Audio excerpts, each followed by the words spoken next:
Next question है given the following two statement. तो S1 statement आपकी if L1 and L2 are recursive enumerable language over sigma star then L1 union L2 and L1 intersection L2 are also recursive enumerable.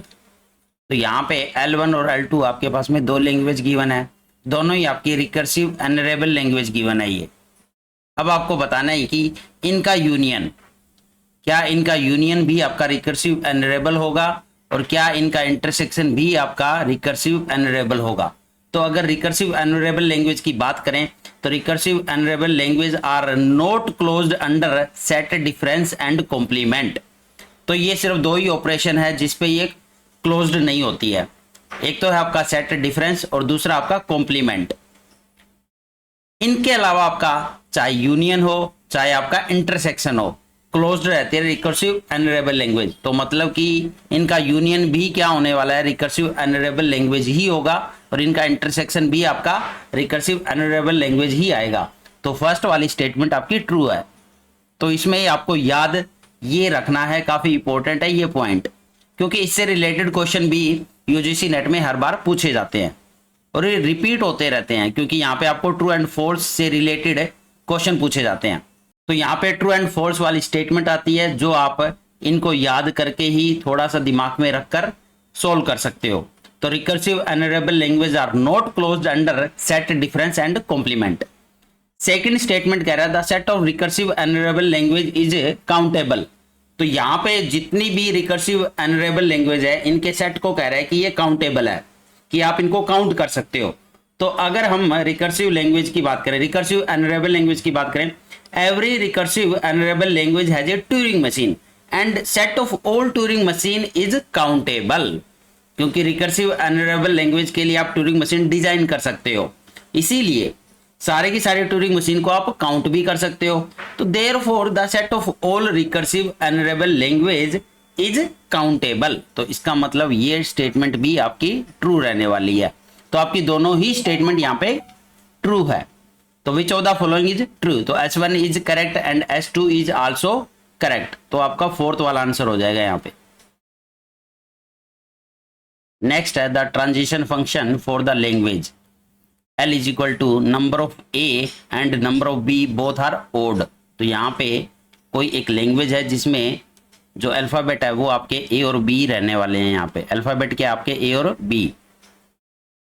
तो यहाँ पे number of A and number of B both are odd. तो इस language में दोनों ही आपके odd given है, कि जो भी आपके नंबर ऑफ A होंगे और नंबर ऑफ B होंगे दोनों ओड रहने वाले हैं। The initial and final state of the automata. तो इस लैंग्वेज में ये ट्रांजिशन फंक्शन गिवन है। अब आपको बताना है कि इसमें जो इनिशियल स्टेट होगी और जो फाइनल स्टेट होगी वो कौन सी रहने वाली है, Q0 and Q0, Q0 and Q1, Q0 and Q2 या Q0 एंड Q3। तो इस ट्रांजिशन फंक्शन को देखकर आप इस लैंग्वेज के लिए क्या बना सकते हो, मशीन डिजाइन कर सकते हो यहाँ पे। तो इसके लिए मशीन डिजाइन जब करोगे तो यहाँ पे सबसे पहले ट्रांजिशन फंक्शन गिवन आपको Q0। तो Q0 पे A आया तो Q1 पे गया, तो Q0 पे A आया तो आपका Q1 पे गया। अब आपका Q0 पे जब B आता है तो आपका Q2 पे गया, तो Q0 पे जब B आया तो Q2 पे चला गया। Q1 पे जब A आया तो आपका Q0 पे चला गया, तो Q1 पे जब A आया, Q1 पे A आया तो आपका Q0 पे आ गया। तो इस तरह से Q1 पे जब B आया तो आपका Q3 पे चला गया। तो आप ये मशीन यहाँ पे इजीली ड्रॉ कर सकते हो। तो इस ट्रांजिशन फंक्शन से आपके सामने ये मशीन ड्रॉ होकर आ जाएगी। अब यहाँ पे अब आपको बताना है कि odd number of A and B के लिए कौन सी इनिशियल स्टेट है और कौन सी फाइनल स्टेट है। तो ये क्वेश्चन बहुत ही इंपॉर्टेंट है, क्योंकि यहाँ पे odd number of A and B, even number of A and B, या आपका even number of A and odd number of B, या आपका odd number of A and even number of B। तो यहाँ पे चार मशीन आप draw कर सकते हो अलग अलग तरीके से। तो यहाँ पे अगर आपकी इनिशियल स्टेट Q0 है, अगर आपकी इनिशियल स्टेट स्टार्टिंग स्टेट आपकी Q0 है, तो Q1 की अगर बात करें तो ये लैंग्वेज कौन सी रहने वाली है, यहाँ पे कौन सी लैंग्वेज एक्सेप्ट होगी। तो यहाँ पे अगर आप देखोगे Q0 पे A आता है तो यहाँ पे आ गया Q1 पे।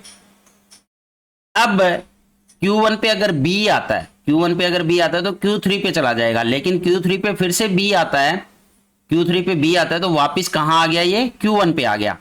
तो यहाँ पे देखो Q1 पे आने के लिए एक A चाहिए, एक तो A, और Q1 पे वापस आने के लिए 2B चाहिए, 2B। तो यहाँ से आइडिया लग रहा है कि जो नंबर ऑफ A है वो आपके यहाँ पे रहने वाले हैं ओड, नंबर ऑफ A आपके ओड, और नंबर ऑफ B क्या रहेंगे यहाँ पे इवन। तो अगर Q1 आपकी फाइनल स्टेट हो, Q1 अगर फाइनल हो तो ये आपकी odd number of A and even number of B के लिए होगी लैंग्वेज। ऐसे ही 1 बाय 1 यहाँ पे चेक करते रहो। अब Q3 की बात करें तो आपकी इनिशियल स्टेट, आपकी स्टार्टिंग स्टेट Q0 ही रहने वाली है। अब यहाँ पे देखो Q0 पे A आया तो Q1 पे चला गया, और Q1 पे अगर B आता है तो आप Q3 पे आ गए हो, मतलब आपके पास में A और B। अब आप Q3 पे हो।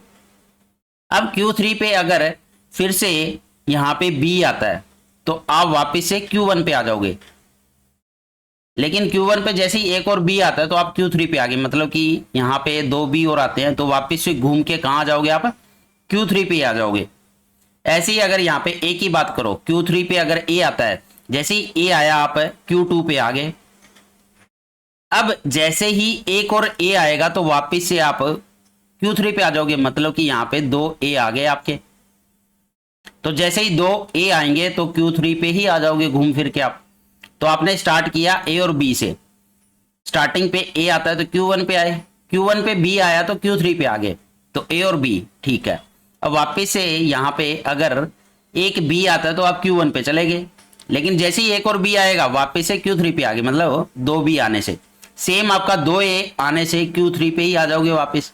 तो अब ये जो लैंग्वेज है वो आपकी नंबर ऑफ A काउंट कर लो, नंबर ऑफ A यहाँ पे 3 है, नंबर ऑफ B भी क्या है 3 है, तो मतलब odd number of A and odd number of B, इस लैंग्वेज को ये एक्सेप्ट कर रही है अगर आपकी Q3 फाइनल स्टेट हो। अगर Q3 फाइनल हो तो इस केस में अब Q1 आपकी फाइनल नहीं है, इस केस में Q3 अगर फाइनल होती है तो ये ओड नंबर ऑफ A को एक्सेप्ट करेगी और ओड नंबर ऑफ B को एक्सेप्ट करेगी। तो आपको इसी के लिए फाइंड आउट करनी थी। तो यहाँ पे Q3 फाइनल हो जाएगी और Q0 आपकी इनिशियल हो जाएगी। तो यहां से आंसर तो आपका आ चुका है, फोर्थ वाला आंसर होगा। तो हमने यहाँ पे दो केस फाइंड आउट कर लिए हैं। Q1 अगर फाइनल होती है, Q1 अगर फाइनल होती है तो आपका ओड नंबर ऑफ A और इवन नंबर ऑफ B को एक्सेप्ट करेगी। अब Q2 के लिए भी चेक कर लेते हैं एक बार। तो Q2 पे आने के लिए Q0 पे, क्योंकि स्टार्टिंग स्टेट है, Q0 पे एक B आता है तो आपका Q2 पे आ गया, मतलब कि एक B आने से Q2 पे आ गया। अब यहां पे Q2 पे अगर एक A आता है तो Q3 पे चला जाएगा ये, लेकिन Q3 पे फिर से A आ गया तो वापस से Q2 पे आ जाएगी। तो यहीं से समझ आ रहा है आपका Q2 पे वापस आ चुकी है, मतलब कि एक B और 2A आने से। तो इसका मतलब ये आपकी जो लैंग्वेज है odd number of B and even number of A को एक्सेप्ट कर रही है, odd number of A even number of B। तो अगर Q2 आपकी फाइनल स्टेट हो तो ये odd number of A even number of B को एक्सेप्ट करेगी। यहीं से समझ आ रहा है ये। अब लास्ट आपकी स्टार्टिंग स्टेट ही अगर फाइनल स्टेट हो, ये वाला केस भी यहाँ पे डिस्कस कर लेते हैं। Q0 ही अगर फाइनल हो, स्टार्टिंग भी है और फाइनल भी है, तो ये भी आपको समझ आ जाएगा यहाँ पे, क्योंकि स्टार्टिंग पे ये आपकी फाइनल है। फाइनल का मतलब ये लेमडा भी एक्सेप्ट करेगी, क्योंकि जब आपकी स्टार्टिंग स्टेट ही फाइनल हो तो लेमडा तो एक्सेप्ट करती ही करती है। इसके साथ में ये एक A आता है तो आपकी Q1 पे चलेगी, एक और A आते ही वापस से Q0 पे आ गई, मतलब कि 2A। अब Q0 पे B आता है, Q0 पे B आता है तो आपकी Q2 पे चलेगी। Q2 पे अगर B वापस से आ गया तो वापस से Q0 पे आ जाएगी, मतलब कि 2B आने से। तो यहीं से समझ आ रहा आपका even number of A, even number of A और इवन नंबर ऑफ B दोनों को एक्सेप्ट कर रही है ये, even number of A and even number of B। तो अगर आपकी स्टार्टिंग स्टेट Q0 ही इनिशियल हो और फाइनल हो तो इस केस में even number of A and even number of B को एक्सेप्ट करेगी। तो यहाँ पे ये 4 केस बनते हैं और ये सेम मशीन रहती है, तो काफी इंपॉर्टेंट मशीन आपकी एग्जाम के पॉइंट ऑफ व्यू से। तो ये आपको अपने आप भी ड्रॉ करनी आनी चाहिए। यहाँ पे ट्रांजिशन फंक्शन के बिना भी आप ड्रॉ कर सकते हो इसको इजीली। तो यहाँ पे 4 केस बनते हैं, बट इसका जो आंसर रहने वाला है, क्योंकि इसने ओड नंबर ऑफ A और ओड नंबर ऑफ B के लिए पूछा था, तो यहाँ पे Q3 आपकी फाइनल स्टेट हो जाएगी और Q0 आपकी इनिशियल स्टेट हो जाएगी। आंसर हो जाएगा फोर्थ वाला। नेक्स्ट है given the following grammar which of the following is correct. तो यहाँ पे दो ग्रामर गिवन है G1 और G2, G1 और G2, which of the following is correct. तो G1 is ambiguous and G2 is unambiguous grammar, G1 is unambiguous और G2 is ambiguous grammar. तो आपको इनमें से बतानी है कि एम्बिगियस ग्रामर कौन सी है और अनएम्बिगियस ग्रामर कौन सी है। तो 4 स्टेटमेंट गिवन है, करेक्ट बतानी है। तो इस टाइप के क्वेश्चन को कैसे सोल्व किया जाता है, तो कोई भी ग्रामर एम्बिगियस कब कहलाती है, तो एम्बिगियस का मतलब है अगर कोई भी स्ट्रिंग जिसके लिए हम यहाँ पे पास्ट ट्री जनरेट करेंगे, किसी भी स्ट्रिंग के लिए अगर आप कोई पास्ट ट्री जनरेट करते हो, अगर वो पास्ट ट्री आपके 2 या 2 से ज्यादा आते हैं, 2 या मोर देन 2 जनरेट हो सकते हैं, अगर मोर देन 2, तो वो ग्रामर कहलाती है आपकी एम्बिगियस ग्रामर। वो ग्रामर क्या कहलाएगी आपकी, एम्बिगियस ग्रामर ही कहलाएगी आपकी। मतलब 2 या 2 से ज्यादा अगर पास्ट ट्री पॉसिबल हो किसी स्ट्रिंग के लिए, अगर उस ग्रामर से आप 2 या 2 से ज्यादा पास्ट ट्री जनरेट कर सकते हो किसी स्ट्रिंग के लिए, तो वो ग्रामर क्या कहलाएगी आपकी, एम्बिगियस ग्रामर कहलाएगी। अगर किसी स्ट्रिंग के लिए एक ही पास्ट ट्री पॉसिबल है, only one past tree possible, तो वो ग्रामर क्या कहलाएगी आपकी, अनएम्बिगियस ग्रामर कहलाएगी। इसका उल्टा हो गया, इसका मतलब वो ग्रामर क्या कहलाएगी आपकी, अनएम्बिगियस ग्रामर। तो यहाँ पे इन दोनों में से कोई भी एक आपका ट्रू हो सकता है, बात एक ही है। 2 या 2 से ज्यादा पास्ट ट्री मतलब एम्बिगियस, या फिर एक ही पास्ट ट्री मतलब अनएम्बिगियस ग्रामर।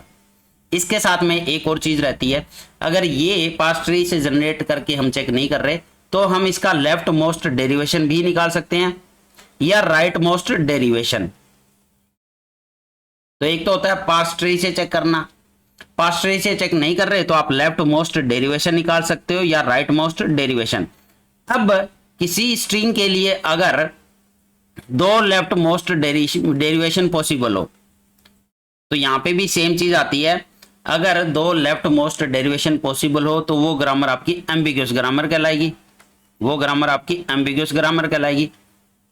ऐसे ही किसी स्ट्रिंग के लिए अगर 2 राइट मोस्ट डेरिवेशन पॉसिबल हो, तो वो ग्रामर भी आपकी एम्बिगियस ग्रामर ही कहलाएगी यहाँ पे। तो ये अलग अलग डेफिनेशन है एम्बिगियस ग्रामर के लिए कि कैसे चेक कर सकते हो। तो आप लेफ्ट मोस्ट डेरिवेशन से भी चेक कर सकते हो, राइट मोस्ट डेरिवेशन से भी चेक कर सकते हो, लेकिन जिस भी आप प्रोसीजर को यहाँ पे फॉलो कर रहे हो तो आपको उसी को फॉलो करना है। तो अगर पास्ट ट्री जनरेट कर रहे हो तो 2 या 2 से ज्यादा पास्ट ट्री अगर पॉसिबल है तो एम्बिगियस है, एक ही पास्ट ट्री पॉसिबल है तो अनएम्बिगियस होगी।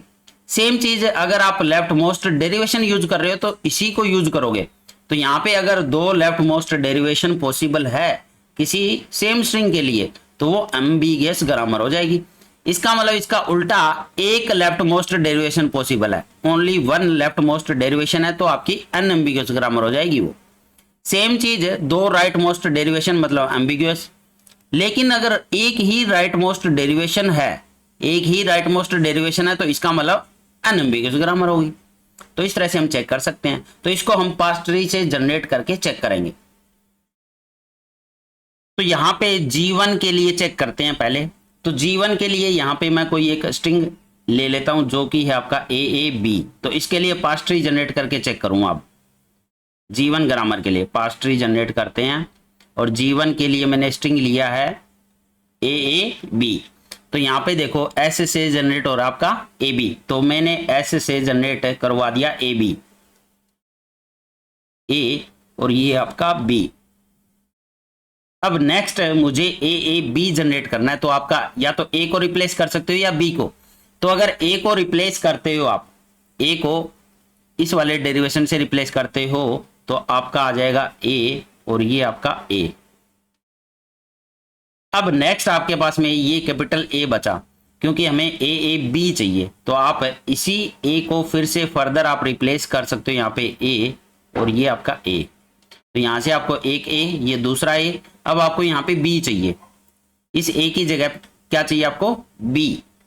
तो आप इस A को, क्योंकि अब ऑप्शन नहीं बचा आपके पास में, A करोगे तो तीसरा A आ जाएगा, तो इस A को आप रिप्लेस कर सकते हो यहाँ पे एप्सिलॉन से। तो यहाँ पे इसकी कहानी खत्म होती है, एप्सिलॉन से रिप्लेस कर दिया। अब ये B बचा, इस B को मैं रिप्लेस कर सकता हूँ, क्योंकि हमें क्या चाहिए, A आपका ये आ चुका है, 2 A आ चुके हैं, एक B चाहिए बस आपको।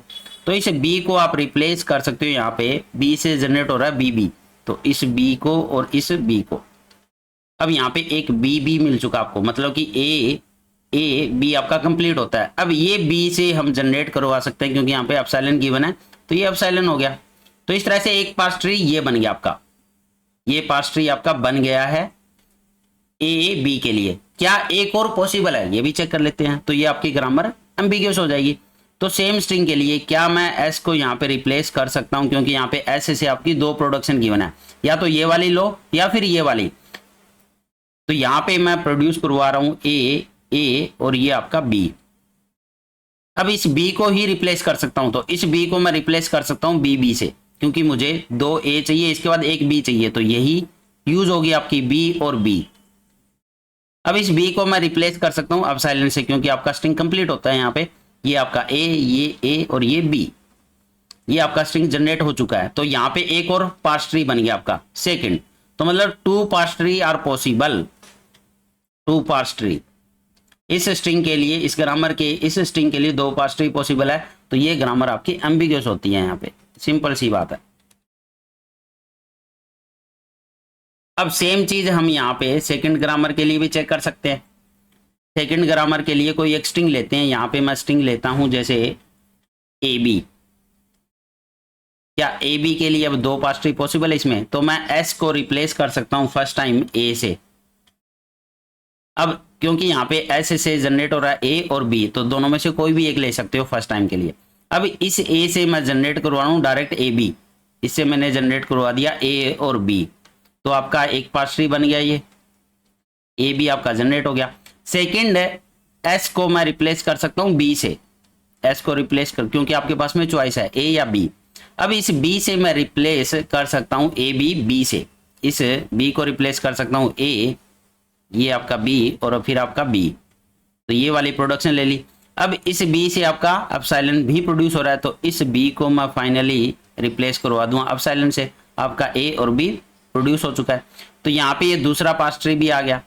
तो इसके लिए भी आपके 2 पार्स ट्री पॉसिबल है, सेकंड वाली ग्रामर के लिए भी 2 पार्स ट्री पॉसिबल है। तो इसका मतलब ये ग्रामर भी आपकी एम्बिग्यूअस ग्रामर ही है। तो दोनों ही ग्रामर के आपकी एम्बिग्यूअस ग्रामर, तो यहाँ पे आंसर आ जाएगा थर्ड वाला, both are ambiguous grammar, G1 and G2 are ambiguous grammar। Next है एक context free grammar L is equal to, यहाँ पे एक स्ट्रिंग गिवन है जिसमें आपका number of 0 is greater than number of 1। तो यहाँ पे जो अल्फाबेट है 0 और 1 है आपकी लैंग्वेज के। अब यहाँ पे इस लैंग्वेज में जो नंबर ऑफ 0 रहने वाले हैं वो ग्रेटर देन 1 रहने वाले हैं। तो इस लैंग्वेज के लिए आपको कॉन्टेक्स्ट फ्री ग्रामर बतानी है, इन चारों में से कौन सी है। तो यहाँ पे number of 0 is greater then 1 का मतलब है यहाँ पे अकेला 0 भी आ सकता है इस लैंग्वेज में। तो यहाँ पे सबसे पहले स्ट्रिंग चेक कर लो कि क्या क्या पॉसिबल हो सकते हैं, थोड़ा सा आइडिया हो जाएगा। तो नंबर ऑफ 0 कह रहा है ग्रेटर देन 1 है, तो यहाँ पे अकेला 0 भी जनरेट हो सकता है।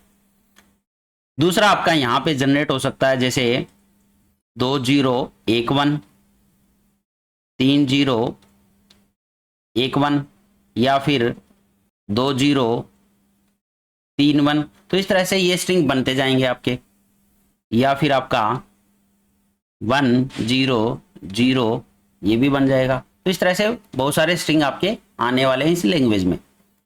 तो मिनिमम जो स्ट्रिंग रहने वाला है वो 0 रहेगा, क्योंकि number of 0 is greater than number of 1। अब यहाँ पे चेक करते हैं इन चारों में से कौन सी ग्रामर जनरेट कर रही है इस लैंग्वेज को। तो सबसे पहली वाली लैंग्वेज की अगर बात करें, पहली वाली ग्रामर की अगर बात करें, तो एस से जनरेट और आपका 0, तो अकेला 0 इसमें आ रहा है, कोई दिक्कत नहीं है।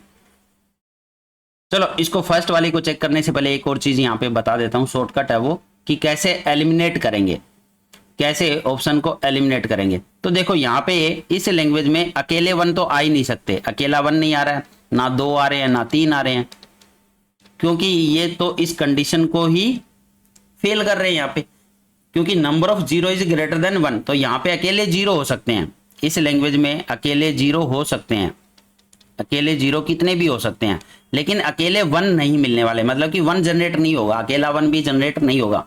तो इस ग्रामर में पहले वो देख लो जो अकेला 1 जनरेट कर रही है। तो सेकंड वाले को अगर चेक करोगे एस से यहाँ पे जनरेट हो रहा है 1, तो 1 तो जनरेट ही नहीं हो सकता अकेला, तो ये आपका ऑप्शन नहीं होगा। ऐसे ही लास्ट वाले ऑप्शन को अगर चेक करोगे तो एस से जनरेट हो रहा है आपका 1, फिर से यहाँ पे 1 जनरेट हो रहा है, तो 1 तो जनरेट ही नहीं हो सकता। 1 2 3 4 कितने भी आपके 1 जनरेट हो ही नहीं सकते यहाँ पे, तो अकेले 1 आपके जनरेट हो ही नहीं सकते हैं। तो मतलब कि आपका सेकंड वाला ऑप्शन भी गया और थर्ड वाला भी गया, फोर्थ वाला भी गया। अब आपका आंसर या तो फर्स्ट होगा या थर्ड होगा। अब फर्स्ट और थर्ड में भी आपका देखो कॉमन है काफी चीजें, क्योंकि ये एस जनरेट कर रहा है 0, ये भी 0 कर रहा है, ये 0s कर रहा है तो ये भी 0s कर रहा है, ये 1ss कर रहा है तो ये भी 1ss जनरेट कर रहा है।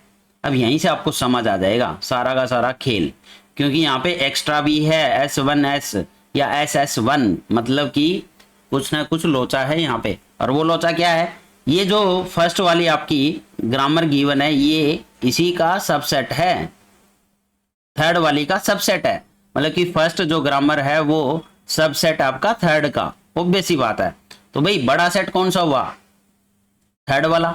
बड़ा सेट कौन सा हुआ इसमें से, थर्ड वाला। मतलब थर्ड वाली जो ग्रामर है वो एक टाइप से सुपर सेट है, तो उसके अंदर ये सारे के सारे स्ट्रिंग आने वाले हैं। ऑब्वियस सी बात है कि उसी में सारे के सारे आएंगे। फर्स्ट वाली में कुछ हो सकता है ऐसे स्ट्रिंग जो इस कंडीशन को फुलफिल कर रहे हो लेकिन ये जनरेट ना कर रही हो। तो यहीं से देखो आपका आंसर आ चुका है।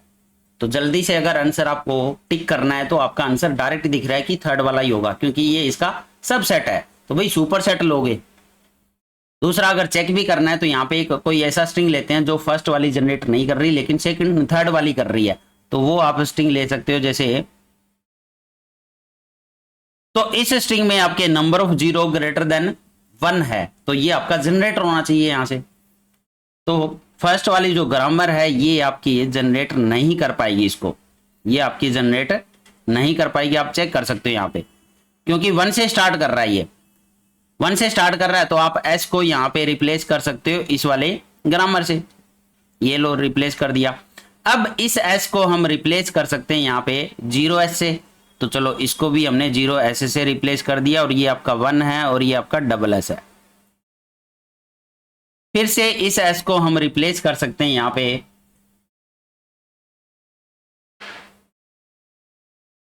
1, ये 0, इस s को रिप्लेस कर सकता हूं 0s से, और ये आपका फिर से एक और s आ गया।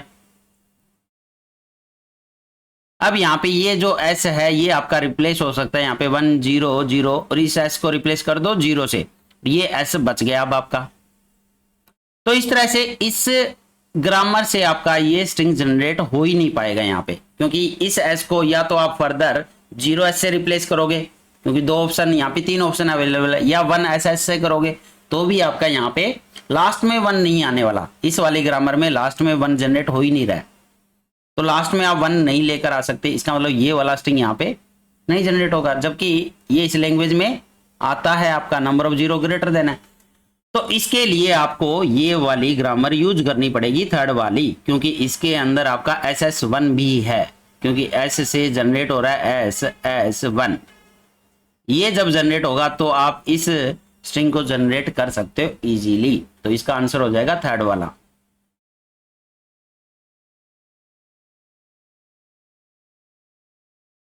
नेक्स्ट आपका if all the production rules have single non terminal symbol on the left side then the grammar define is context free grammar, या context sensitive grammar, unrestricted grammar, या फिर फ्रेज ग्रामर। तो यहाँ पे जब हमारा लेफ्ट हैंड साइड में non terminal symbol हो, वो भी सिंगल, तो single non terminal symbol on the left side, तो इस ग्रामर को बोला जाता है कॉन्टेक्स्ट फ्री ग्रामर। तो इसका आंसर हो जाएगा आपका ए वाला।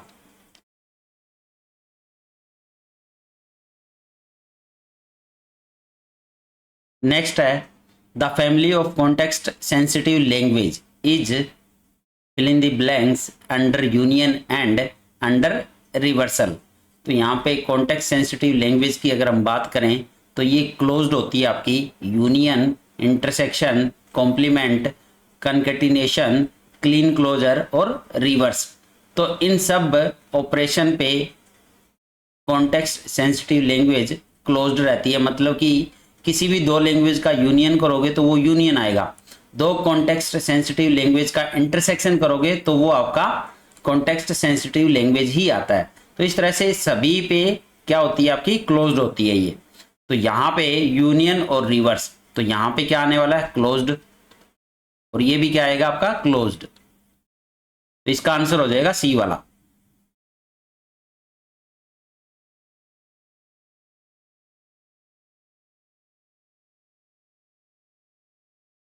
नेक्स्ट है the context free grammar given by generate the language which is defined by the regular expression. तो आपके सामने अब ये कॉन्टेक्स्ट फ्री ग्रामर गिवन है, इसके क्रॉसपोंडेंस आपको रेगुलर एक्सप्रेशन फाइंड आउट करना है बस। तो यहाँ पे S determine X Y X, X determine A X B X और लेमडा।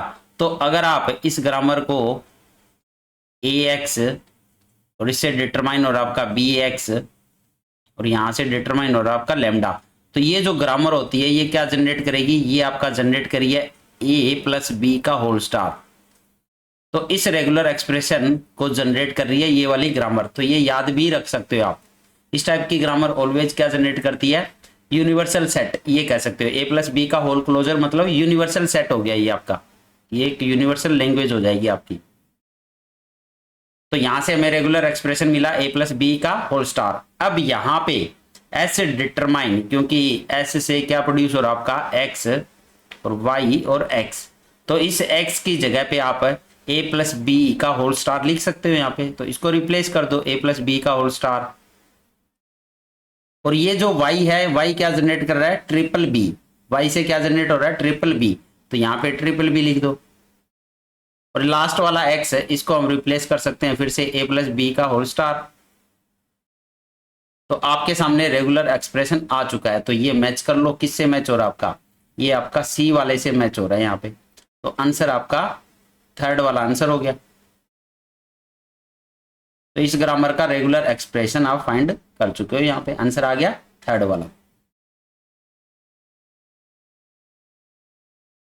नेक्स्ट है the language of all non null strings of a can be defined by context free grammar as follows, S determine a S, S ए और a. तो यहाँ पे grammar given है आपको, S से produce और आपका ए एस और एस ए और A. The word A3 can be generated by the different tree. तो अब आपको बताना है कि A3 जो है वो कितने नंबर ऑफ ट्री से जनरेट हो सकता है। तो A3 को जनरेट करने के कौन कौन से तरीके हैं, मतलब कौन कौन से ट्री यूज हो सकते हैं आपके, 2 ट्री या 3 या 4 या 5। तो यहाँ पे A3 जनरेट करते हैं, A3 का मतलब 3A। तो इस तरह से 3A आपको प्रोड्यूस करना है इस ग्रामर से।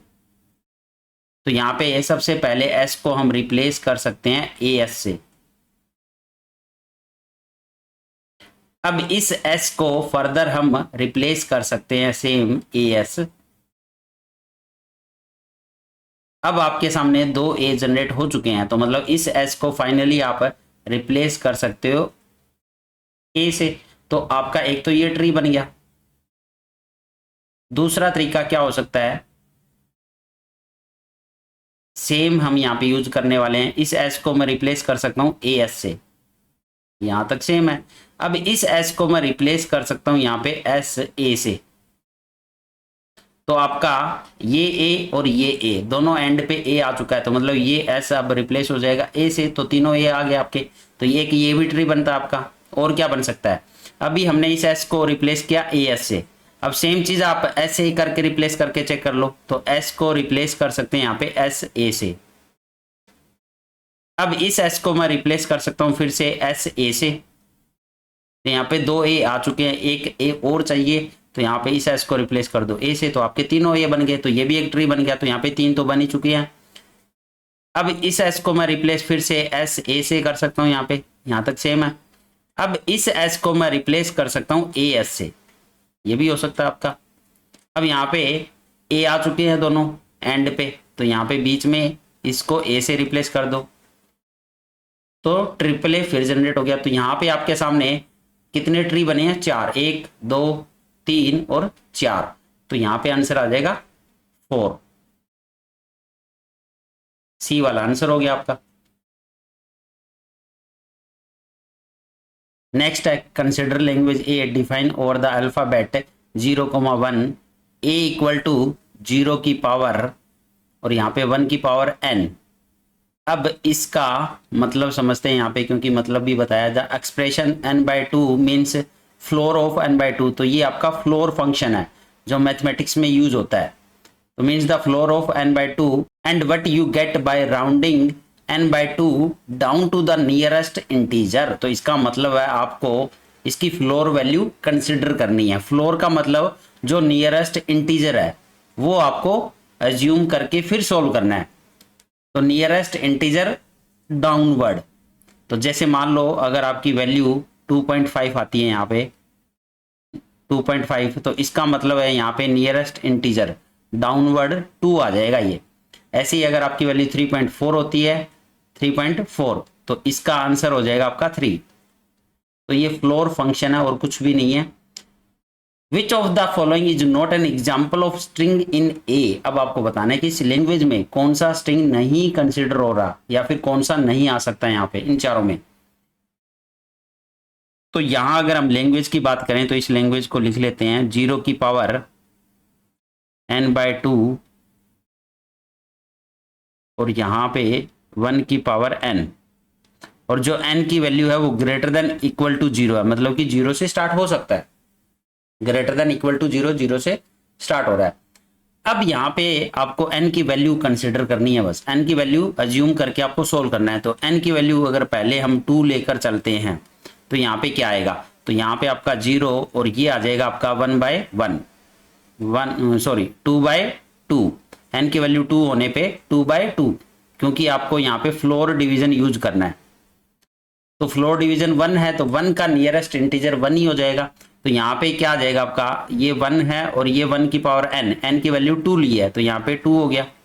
अब 0 की पावर 1 का मतलब यहाँ पे आपका 0 और ये आ गया आपके 1 तो ये स्ट्रिंग जनरेट हुआ है यहाँ से, ठीक है, क्योंकि 2/2 का फ्लोर वैल्यू आपकी 1 ही आएगी। तो 0 की पावर 1 और 1 की पावर 2, क्योंकि n की वैल्यू क्या है यहाँ पे 2 है, तो 0 1 1 ये स्ट्रिंग आपका जनरेट हो रहा है यहाँ पे। तो फर्स्ट वाला तो जनरेट हो रहा है इसमें। अब n की वैल्यू यहाँ पे लेकर चलेंगे हम 3। 3 के होने पे क्या होगा आपका 0 और ये आ जाएगा 3/2। अब इसका आपको फ्लोर वैल्यू लेनी होगी यहाँ पे और 1 की पावर 3 होगी। अब देखो यहाँ पे 3/2 का मतलब क्या है, 3/2 का मतलब है 1.5, जो कि फिर से 1 आ जाएगा आपका, क्योंकि नियरेस्ट इंटीजर फ्लोर वैल्यू 1 होगी। तो यहाँ पे 0 की पावर 1 और 1 की पावर 3, तो यहाँ पे 1 3 आ गए, तो 0 1 1 1, तो ये वाला स्ट्रिंग जनरेट हो रहा है यहाँ पे। तो सेकंड वाला आपका करेक्ट है, यहाँ पे ये जनरेट हो रहा है। हमें बताना नॉट एन एग्जाम्पल, तो ये दोनों इसके एग्जाम्पल है अभी तो, ए और बी। अब n की वैल्यू यहाँ पे 4 लेकर सोल्व करते हैं। तो n की वैल्यू 4 का मतलब है यहाँ पे आपका 4/2 आ गया, 4/2 और 1 की पावर 4। अब 4/2 कितना हो गया आपका, 4/2 आपका 2 हो जाएगा, इंटीजर 2 ही आएगा इसका। तो यहाँ पे आपको 0 की पावर 2 मिला, 0 की पावर 2 का मतलब 2 0 और 1 की पावर 4 का मतलब यहाँ पे 4 1। तो ये वाला स्ट्रिंग जनरेट हो रहा है यहाँ पे। ये वाला स्ट्रिंग अगर आप चेक करोगे तो आपका लास्ट वाला है, ये डी वाला, ये क्या है डी वाला, तो ये इसका पार्ट है। तो यहीं से आपको समझ आ गया ए बी और डी तीनों ही इससे जनरेट हो रहे हैं, तीनों ही इस लैंग्वेज से जनरेट हो रहे हैं। तो इसका मतलब जनरेट कौन सा नहीं हो रहा, सी वाला नहीं हो रहा। तो आपका आंसर हो जाएगा सी वाला। तो ये आंसर आ गया आपका सी। नेक्स्ट है which of the following statement is false. अब इन चारों में से आपको फॉल्स वाली बतानी है। फर्स्ट आपकी top down parser are LL parser where first L stands for left to right scan and second L stands for left most derivation. तो जो आपके टॉप डाउन पार्सर होते हैं ये आपके LL पार्सर भी कहलाते हैं, और इसमें जो फर्स्ट L होता है ये आपका लेफ्ट टू राइट स्कैन होता है और सेकंड L आपका लेफ्ट मोस्ट डेरिवेशन होता है। तो मतलब ये तो आपकी करेक्ट स्टेटमेंट है, यहाँ तो कोई गड़बड़ है ही नहीं, यही तो होता है टॉप डाउन पार्सर। नेक्स्ट कह रहा है 000 star is a regular expression, ठीक है भाई, that match only strings containing an odd number of 0 including the empty string. तो यहाँ पे चेक कर लेते हैं एक बार कि ये जो कह रहा है वो सच है या गलत। तो यहाँ पे 000 का स्टार ये कह रहा है कि ये सिर्फ वही स्ट्रिंग जनरेट करेगा जो ओड नंबर ऑफ 0 है। तो क्या ये ऐसा कुछ कर रहा है तो देख लेते हैं। अगर इसकी पावर 0 होती है तो ये एक एम्प्टी स्ट्रिंग को जनरेट करेगा, तो ये एम्प्टी स्ट्रिंग तो जनरेट कर रहा है, ठीक है। अगर इसकी पावर 1 होती है, इसकी पावर 1 होती है तो आपका 3 0 जनरेट कर देगा। अगर इसकी पावर 0 1 और उसके बाद 2 होती है तो उस केस में क्या जनरेट करेगा, ये 6 बार 0। यहाँ पे कितने जनरेट किए, 6 0। तो मतलब इवन नंबर ऑफ जीरो भी तो जनरेट कर रहा है, ये इवन जीरोज भी जनरेट कर रहा है। ये कह रहा है कि ओड नंबर ऑफ जीरो ही जनरेट कर रहा है, ऐसा नहीं है। अब मान लो यहाँ पे आपका 3 यूज हो जाए, तो 3 के केस में तो ठीक है, 3 बार आप इस तरह से 3 0 लिख दोगे, यहाँ पे तो 9 आ गया। बट जैसे ही आप यहाँ पे 4 करोगे, इसकी पावर 4 करोगे, तो 4 बार का मतलब है 4 3 12, फिर से इवन हो जाएगा। तो मतलब कि ओड और इवन दोनों ही जनरेट कर रहा है। तो इसका मतलब यहीं पे गड़बड़ है कि odd number of zero generate कर रहा है, ओड नहीं, ये इवन भी जनरेट कर आपका। तो ये वाली स्टेटमेंट फॉल्स है, यहाँ पे सेकंड वाली फॉल्स मिल चुकी है हमें। एक बार थर्ड वाली भी चेक कर लेते हैं।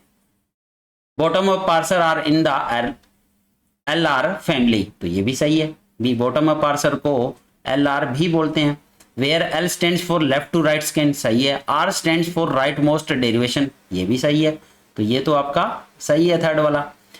लास्ट वाला, the class of context free language is closed under reversal, ये भी सही है आपका। कॉन्टेक्स्ट फ्री जो लैंग्वेज होती है वो क्लोज्ड रहती है रिवर्स में। That is if L is any context free language then the reverse of that language is also a context free, तो ये तो आपकी करेक्ट है। तो यहाँ पे हमें फॉल्स बतानी थी जो कि आपकी आ चुकी है बी वाली, तो यहाँ पे आंसर आपका बी हो जाएगा।